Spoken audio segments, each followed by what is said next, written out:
आज हम आपको सुनाने जा रहे हैं एक ऐसी कहानी जो आपके दिल की धड़कन को लम्हा ब लम्हा तेज करती जाएगी। कहानी एक खूनी गुड़िया की, जिसका नाम था ला बोबू।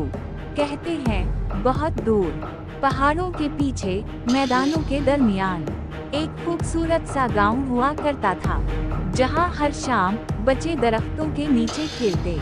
उसी गांव में रहती थी एक छोटी सी बच्ची फातिमा, भूली, मासूम मगर जिद्दी। एक दिन फातिमा ने अपनी नानी से कहा, नानी, मुझे वही गुड़िया चाहिए, वही जो मेरे ख्वाबों में आती है।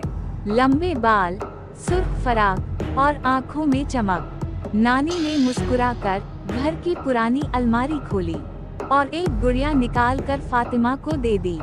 गुड़िया वाकई बहुत खूबसूरत थी, लेकिन फातिमा ने इनकार कर दिया। उसे चाहिए थी वही ख्वाबों वाली गुड़िया। नानी ने कहा, बेटा, मैं तुम्हें और भी खूबसूरत गुड़िया ला दूंगी, लेकिन ख्वाबों में आने वाली चीजें हमेशा अच्छी नहीं होती। मगर फातिमा कहाँ मानने वाली थी। लेकिन ख्वाबों वाली गुड़िया ला बोबू फातिमा का पीछा छोड़ने को तैयार न थी। वो जागती तो ला बोबू, वो सोती तो ला बोबू। हर रात, हर नींद, हर ख्याल में बस वही गुड़िया आती।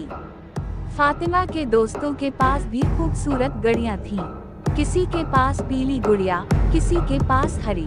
किसी की गुड़िया गाती थी तो किसी की चलती थी, मगर फातिमा को बस एक ही गुड़िया की तलाश थी, सुर्ख फराक वाली, ख्वाबों से आई हुई पुरस्कार ला बोबू। वो रोज सुबह स्कूल जाते हुए बाजार की तरफ देखती, छोटे छोटे खिलौनों की दुकानों को गौर से देखती, कभी रुकती, कभी दौड़कर अंदर जाती, मगर हर जगह मायूसी। इसकी मामा ने परेशान होकर उसे बहुत से खिलौने दिलाए, रंग बिरंगे गुब्बारे, खूबसूरत घंटी वाले टॉयज, यहाँ तक कि गाना गाने वाली गुड़िया भी। मगर फातिमा बस चुप रहती। उसकी नजरें उसी ला बोबू को ढूंढ रही थीं। हर दिन उसकी जिद और उदासी बढ़ती जा रही थी। वो अक्सर खिड़की पर बैठी कुछ ना कुछ बुड़बड़ाती रहती थी, जैसे वो गुड़िया उसे आवाज दे रही हो। फिर एक रात फातिमा ने एक अजीब सा ख्वाब देखा। ख्वाब में ला बोबू इसके सामने खड़ी थी, बालों में हुआ, आंखों में चमक, आवाज में जादू। वो बोली, अगर तुम मुझे वाकई चाहती हो तो आओ इस जंगल में जो तुम्हारे गांव के पीछे है। मेरी आखिरी नींद उस अंधेरे गार में है। बस एक बार आओ और मुझे जगा लो। फातिमा की आंख खुली, दिल जोर जोर से धड़क रहा था, लेकिन चेहरे पर मुस्कुराहट थी, क्योंकि अब वो जान चुकी थी ला बोबू हकीकत में मौजूद है। सुबह होते ही फातिमा बहुत खुश थी, मगर ये खुशी सिर्फ उसके दिल की बात थी।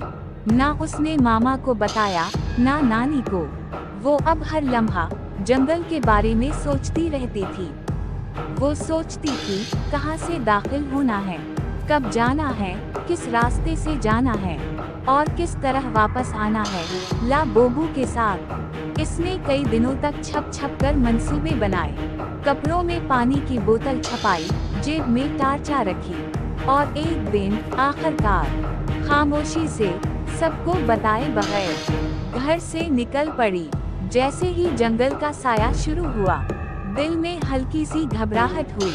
कदम आहिस्ता हो गए, लेकिन उसकी आंखों में सिर्फ एक चीज थी, ला बोबू। फातिमा ने अपनी सांस रोकी, दिल को संभाला और दरख्तों के घने साए में कदम रख दिया।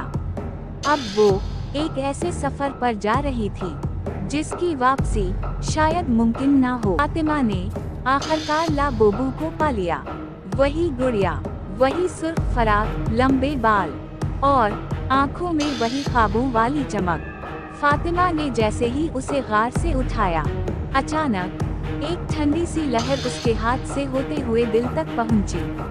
फिर गुड़िया ने आंखें खोल दी। जी हाँ, ला बोबू जिंदा हो चुकी थी। उसने एक अजीब सी आवाज निकाली और लम्हों में फातिमा को धक्का देकर जमीन पर गिरा दिया और खुद गार से बाहर कूद गई।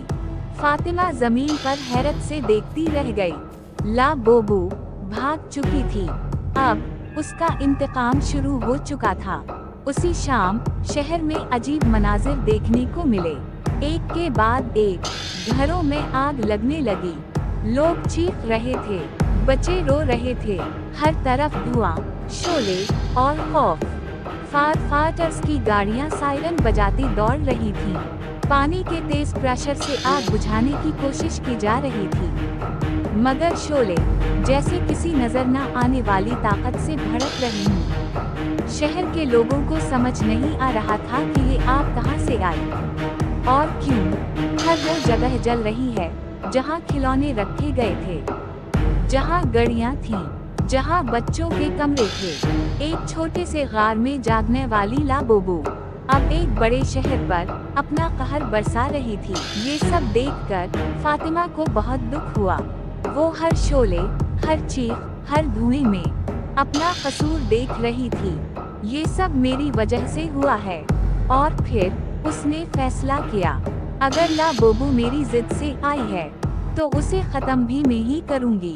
इसके अंदर छपी थी एक रोशनी जो सिर्फ सच्चे दिल को ताकत देती थी।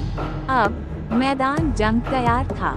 शहर की सुनसान गलियों में जलते मलबे के दरमियान ला बोबू एक ताकतवर योद्धा बन चुकी थी। इसके लंबे बाल अब सांपों की तरह लहरा रहे थे, आंखें अंगारों की तरह जल रही थी। अब फातिमा को लड़ना ही था। उसने पूरी ताकत से ला बोबू को एक जोरदार पंच मारा, ऐसा पंच जो सिर्फ सच्चाई और हिम्मत की ताकत से मारा जा सकता है। ला बोबू चीखती हुई जमीन पर गिरी। इसका चेहरा खौफ से सून था और आंखों में पहली बार शिकस्त नजर आ रही थी। इसका खून बह रहा था और वो मर चुकी थी। एक गुड़िया जो ख्वाबों से निकली थी अब हमेशा के लिए अंधेरों में दफन हो चुकी थी। बच्चों की हंसी अब फिर से गलियों में फूलों की खुशबू की तरह फैलने लगी। छोटे छोटे कदम संग मुरम्मर की दरख्शां सड़कों पर उछलते रंग बिरंगे पतंगे हवा में उड़ने लगे। वालिदैन के चेहरों पर सुकून था। दूध के दूर के बाप शरारती मसकान लिए बच्चों को झूलों पर बैठाते और माएं ताज़ा नाश्ता हाथों में पकड़े मोहल्ले के दोस्तों से गर्मजोशी से मिलती जलती रहीं। लोग मुस्कुरा रहे थे।